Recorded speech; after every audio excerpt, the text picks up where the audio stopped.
Thank you. Like Dave said, we haven't arrived at today just in the last 6 months. So I thought it was worthwhile just rolling things back a little bit. Not back to the Mission Hall, but back a little bit, because we have been doing things here at church in a building sense for over 10 years, actually, that led us to this point. So just a quick recap. New church plant 2009, 17 very courageous people, kicked things off again here at St Luke's. I think the first formal discussions we can find around master planning and connecting the buildings was 2012, so 10 years ago. At that point, we prepared a functional brief, which we called a select group of architects to look at ways that we could link the buildings, develop the site, which would give us things that we didn't have. And that was a light and welcoming foyer, equitable access into the buildings, compliant access. So amenities that meet current standards, and upgrading of our kitchen and just additional space. So that was the brief 10 years ago, 2012. And we've steadily, some have said to me glacially, but I'd like to say steadily, moved forward with that. So Sylvester Fuller were our chosen architects for that master planning work. They prepared a document in 2015-16, which demonstrated linking the building, some internal lift access, new amenities, met all of those criteria for us. So that's 2015-16.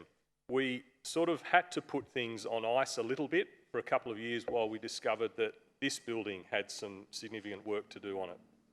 And we didn't want to push ahead with connecting and redeveloping, leaving a legacy here that we knew we had to deal with. So we worked hard on that, and through, again, congregational gifts and sacrifice, we raised money and replaced the roof on this, the sheeting, tiles for sheeting, guttering, drainage, and repointed. So that took us a couple of years to just get that side of things under control before we refocused back onto master planning. In 2020, we turned our minds back to the linking and development, and we put out an offer to, again, another select group of architects, which were recommended to us by the diocese, who'd worked on church buildings across Sydney, and sort of issued them the Sylvester Fuller master plan. Sylvester Fuller were also invited to that, and John's firm, MCA Architects, was successful with that bid, and we secured them on what we call a lead consultant role. So we had John's firm's architectural fees covered, and we had a series of secondary supporting architects, structural engineers, hydraulics engineers, planners, accessibility consultants and things underneath John's team, so that he could confidently prepare a suite of drawings that we knew we had confidence would work.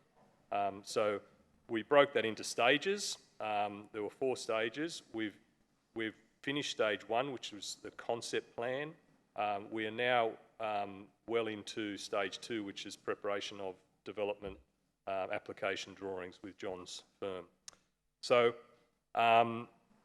that's the sort of how we've arrived at today.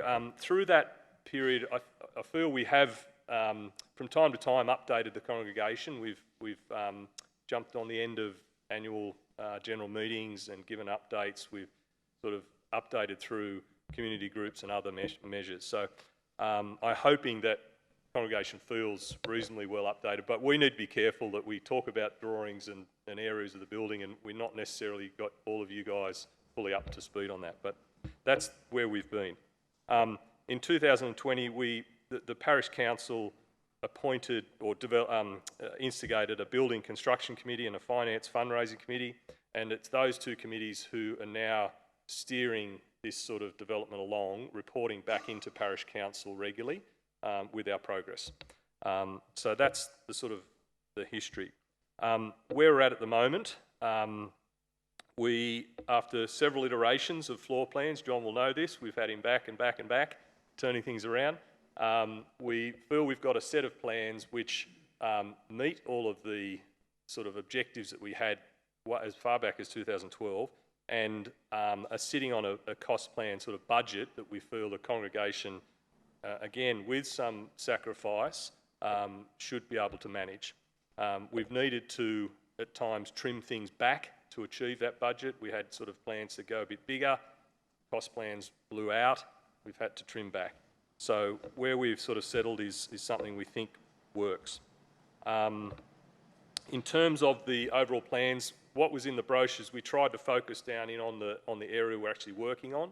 There are some areas outside of that which are not captured in it, and I think these two little rooms at the back weren't captured, the coffee cart room, which now appear on these larger plans, all become part of the new, they work in with the new development, they change use from what they are presently.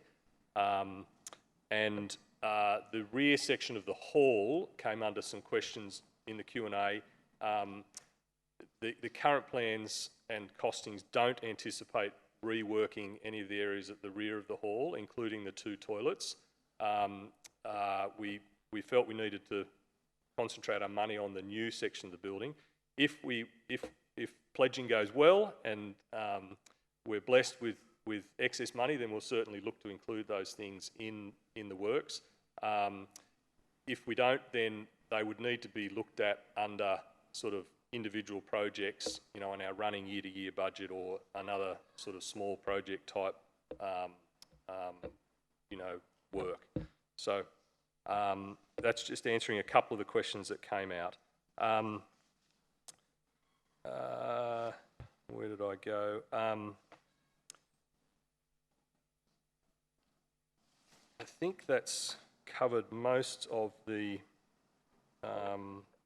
introduction. John will talk us through the sort of the detail of the actual plans.